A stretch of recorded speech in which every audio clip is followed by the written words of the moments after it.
Alrighty, why don't we make a prompt and kick on off? My name is Seb Poole. I have been working in a few startups throughout Asia, largely in Europe. Co-founded a number, and the most recent was we were working in the space of sustainable electronics and recycling sustainable electronics. That we worked with some huge refurbishers around Asia, largely, and we exited that a couple of months ago. And a passion of mine on the side has been mental health for a long, long time. I've got a lot in the family that have struggled with mental health illnesses, and I think everyone in the entrepreneurial space has really come up against a challenge over their time and being in there. So for me, the next project that I wanted to work on, and I was lucky to partner up with one of my good buddies, Jimmy, is we're working on tackling mental health, connecting the system, the data between essentially healthcare providers, patients, and then using artificial intelligence to be able to provide smart activities so that you can get a direct feedback loop of when people operate on the platform and are prescribed, for example, cognitive behavioral therapy activities, but also connecting in general practitioners, hospitalization, outpatients, and really having a central repository for this information in the field of mental health. So what I'm going to focus on today is having a look just at, I guess, the issue of mental health and the current state of how we're targeting it across largely developed nations. We're looking in terms of technology that are coming at mental health and what we can do to really improve it with a specific angle of artificial intelligence in terms of machine learning, neural networks, and we're really focused on computer vision with telehealth, for example. So as we're all sitting at home doing this conference at the moment, it's a massive change to the way that we go about our working day on a daily basis. And, you know, the globe is really struggling with the shift of how we're moving, and mental health, although it's not the prime focus at the moment with the pandemic, is something that is definitely going to pop up, and we're seeing it in the news at the moment, but we're really going to see a flow-on effect over the next coming years with potential financial systems collapsing across the globe as well. You know, just to look at, I guess, the extreme end of it, and suicide, you know, combining AIDS, cancer, diabetes, suicide is a far more deadly, I guess, cause of death each year in the US. I mean, the pure just hospitalizations of people that are injuring themselves, we're seeing 500,000 people going through, and teenagers are the category that are most at risk. It's something that we're really trying to target. And I mean, this doesn't include just the mental illnesses across the globe that we're seeing a lot of popping up all over the place. You know, in the news the last week, we've seen top clinicians at their field, you know, really battling this, that are really struggling with mental health as well. I mean, these are the two doctors, one in the UK, one in New York, that have recently committed suicide. And you know, it's something that we still haven't found a way to really target, even those that we feel like are the best educated in the area. It's really the hidden enemy. I mean, there isn't a family, I don't think, on this globe, and according to statistics, there isn't a family that hasn't got a person in their network or their immediate family that has suffered from mental illness. We're talking something as, I guess, as small, I guess you might put it, as anxiety, and then, you know, to the spectrum of suicide, for example. You know, I guess my background, one of the reasons I moved into this and this space I really want to focus on is I've had personally 4 friends that have committed suicide over the past 10 years. And each time it just catches you off guard of wondering how they got to that point of wanting to take their lives, especially growing up, for example, in the country of Australia, where, you know, we're considered to be one of the, and Melbourne is considered to be one of the most livable cities in the world, in the top 3 each year, and that we have it all. But, you know, there's a lot that goes missing, and there's plenty of reasons why we could say that happens. But, you know, whatever we can really do to target that and to include them back in and really get more information on why this is happening, the more that we can do in the world. And then talking in terms of like developing nations, less than half the countries in this world have access to mental health workers. I mean, less than 50% have 4 workers per 100,000 people. You know, and we're talking then in rural areas in Australia and the US as well. It is incredibly difficult to find mental health services, and a lot of these go undiagnosed, which is incredibly difficult. So we're having a look at the core problems that we're wanting to solve. Essentially, it's better access to mental health services. and ensuring that the services are effective as well. It's really a feedback loop of that second point of ensuring the services are effective is key, and that's where a lot of the science is contradictory at the moment, because there are so many options for mental health, and it's not necessarily a way that you can core down on the problem and find exactly what's at the crux of it. But providing access is our first target, and we're seeing that with telehealth and people really jumping onto it at the moment. I think most providers, before the crisis, it was around 40% of clinicians in the psychotherapy space were offering telehealth, and now we're seeing almost 100% offering it. And the amount that we can really do with artificial intelligence in that space by having that video recording of people explaining through their problems and explaining through what is going on in their life is huge. So the current options of how we've been solving mental health issues have really been threefold. The first two have been, I guess, the historical structure of how we target it through drugs and medicine, psychotherapy, which is really talk-based therapy, and there's a plethora of self-management alternatives that we are seeing rising as well, including breathing, meditation, alternative medicines, and so forth. Yoga's included in that. There's ways to really deal with mental health issues. But each of those issues, the ways that we're solving them at the moment have their issues, and that's why we're still really facing what we have as a pandemic at the moment in the mental health space. So for the drugs, for example, we know that it works with a lot of people, and we know, for example, when we prescribe certain drugs, we know the active ingredients, the minimum dosage, how you can break down the drugs and the chemical compositions of it. But there's a lot of studies out there where it says it's between 2 to 10 years it often takes a patient to find the right combination of drugs where they are prescribed for their own individual needs and to really get to the core of their problem. Again, with talk-based therapies, we're looking in the hundreds of different forms of psychotherapy that is there as well. CBT is one of the more prevalent ones these days, cognitive behavioral therapy, that a lot of service providers and clinicians are working through their patients with. But again, it's a one-size-fits-all model that we have at the moment, and a lot of it is very structural based, which provides a great way to work through a generalized case of depression. But again, it's very difficult to really do the analysis on how someone is responding to their activities and how someone is moving through their mental health issues. We've also seen with talk therapy as well that the recovery rates have largely stagnated over the past few decades, especially with some of the newer models coming in. As I said, like CBT has got a claim to fame these days. We've seen the progression rates really stagnated. And there's also, if you're entering into a hospital today, I mean, there's a 50% chance that you're going to come out with care that you want and recovered essentially from a severe case of clinical depression, for example. And if we were looking at a 50% success rate, for example, with a broken bone when you went into the hospital, it's just a level of standard that we definitely need to succeed because it's not working at the moment.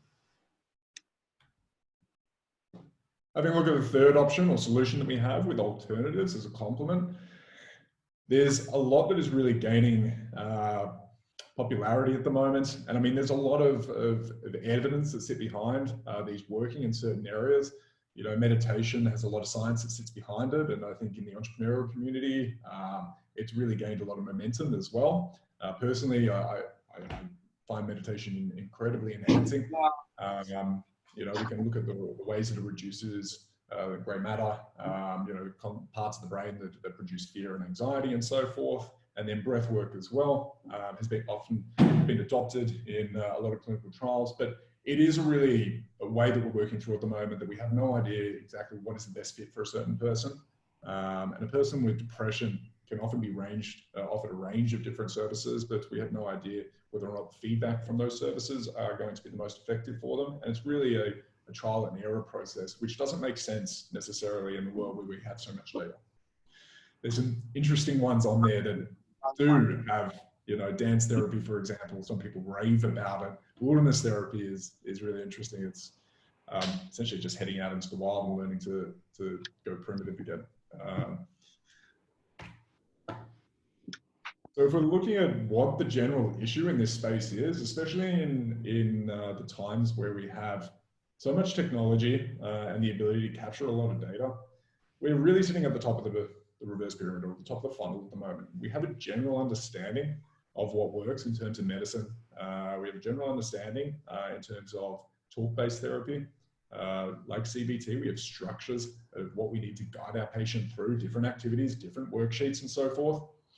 And then we have the same with a lot of the alternative bases as well. Join in a yoga class and see how you go, for example, and it works for some, it doesn't work for others. But we're seeing that it needs to drop down a level. And the problem with this case is that we really don't understand what the core of a lot of mental illnesses is, and the core mechanism, for example, of psychotherapy. With cancer, it's the destruction of cells that causes a lot of issues, or causes the issue. Diabetes, it's regulating blood sugar.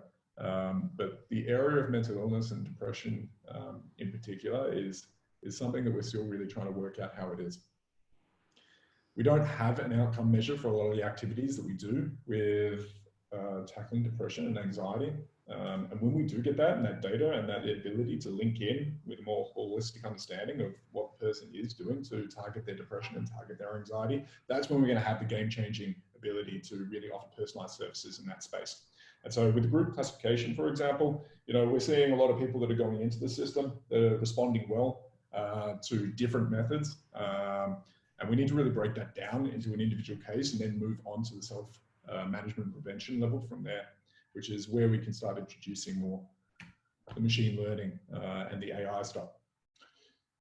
So as I was mentioning, I mean, what's restricting the progression is from drugs, not having the ability to understand what's working with people quickly and having that feedback through.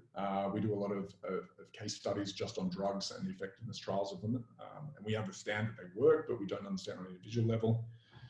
And then it's the same with the self-management tools. We're seeing a lot of digitization of data coming into it, with startups popping all over the space and raising solid amounts to really target areas of this. I mean, I'm sure people have, on this call now, I'm sure you guys have tried like Headspace or Calm or some of the big players in the market. And I'm not sure what your experiences are with them. Personally, mine's pretty positive with it. I think it's great what they're doing and really trying to push out that notion that you can really start self-regulating yourself.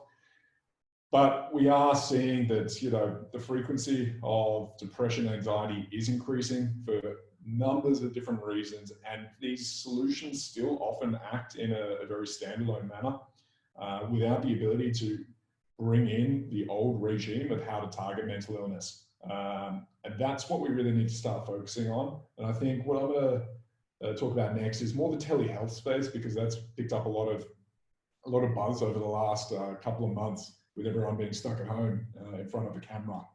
And it links closely to some of the stuff that we're building at the moment. The guys in Cambridge from a company called ISO are doing some really cool stuff in terms of they take videos from therapy sessions that are conducted online, and they break down essentially the chatter that's going on between the therapist and the patient. And so if you have a look at the barcode that's getting here, which is the breakdown of the different conversations, we've got chit chat going on at the beginning that it's breaking into, to starting to delve into some of the core issues. This pink is more the assignment, or the running through of some of the activities that are CBT based in this particular barcode that we're going on. And then they're breaking it more up into the chit chat here and ending a session. And a lot of the studies coming out are seeing good sessions are more conducted in a business-like manner, so that you have that structure to a session going through, but then, there's often sessions, and a bad session will be highlighted through one that is purely chit-chat. And I'm not sure if anyone's seen many therapists in the past, or they've had their own, but, you definitely, in a personal experience, is that you do get some that just enjoy to chit-chat and work through your abilities, but you don't exactly come out with anything that's got a clinical basis, or that has a real tool that sits there. It's just an expensive chat session sometimes. So in terms of what we're doing, we've built a core engine in the space of looking at, for example, breath work and computer vision, that we've been working some applications, some hospitals as well, some respiratory issues, but essentially the ability to take in and guide your breath through and see the movement of your chest is one of the core applications we have at the moment. But the ability of what we can do in this field, especially with telehealth and viewing the patient and the provider relationship, is we can look into areas, for example, of taking the what they're talking about in a certain session and mapping it up with micro expressions that are taken through as well. And having a look at how the flow of conversation and certain topics, for example, are highlighting or expressing different emotions in a patient as they're chatting on the video.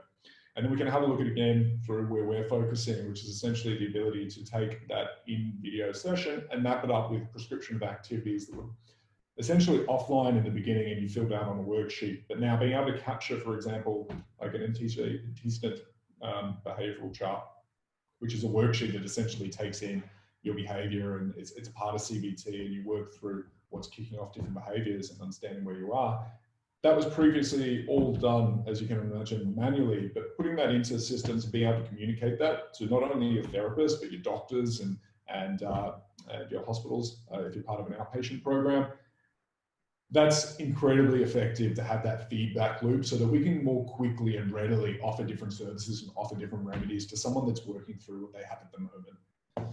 So when we're having a look at being able to connect the whole chart up, what we need to do is be able to have the data flowing more through our system and to be able to personalize then services that we're offering in terms of the actual activities. When someone leaves a therapy session, because a simple hour a week is just not enough for a certain person, or not enough for most people going through clinical depression or even severe anxiety or mild anxiety to be able to manage themselves. So that's why we're seeing all these great startups popping up that are helping do that and helping to regulate essentially your own emotions throughout the week and provide you with the tools there.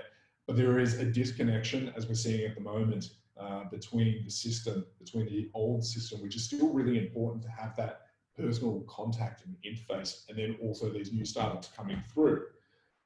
We're looking into a bunch of personalisation activities that sit there as well to be able to work with your therapists and your outpatients from the hospitals to take in the information that's being completed through these activities and provide you with biofeedback, integration into, for example, fitness applications and nutrition applications as well. Really core parts of looking after your mental health that we're currently not unifying at the moment, and so it's causing a huge lapse in the speed of what we're able to help people through their issues and even highlight or prevent when people are really struggling with a certain thing, of having that preventative method and preventive flag of being able to include someone within a loop and have them there. So without spooking us too much, which I think I already have, but that's essentially what we're looking after. We look after the telehealth space, but it's more of a curated telehealth space for psychotherapists, with the ability to offer the activities in platform and really having that holistic loop of offering the old system, mixing up with the new system, mixing up with the integrations that sit there as well. Where we see it moving forward is the ability to have essentially your provider and your clinical experience, online, offline, does not matter, but the ability to really map your progress and see your progress and have that biofeedback moving throughout, and then personalizing the suggestions of activities is the most important thing that we feel is artificial intelligence will really bring to that, along with the computer vision side of it as well, which is going to really change the game if we can do emotional mapping of a patient sitting online and being able to pick up, for example, when they are responding negatively to a certain emotion, and then how can you take that and pop it into, for example, journaling, which we have built a video journaling platform so you can sit there and essentially run through your thoughts on a daily basis, either by video or by audio, and being able to pick up the tones, the emotional expressions, and the chatter that you're going through at the time to self-service and prevent any further issues that you have there.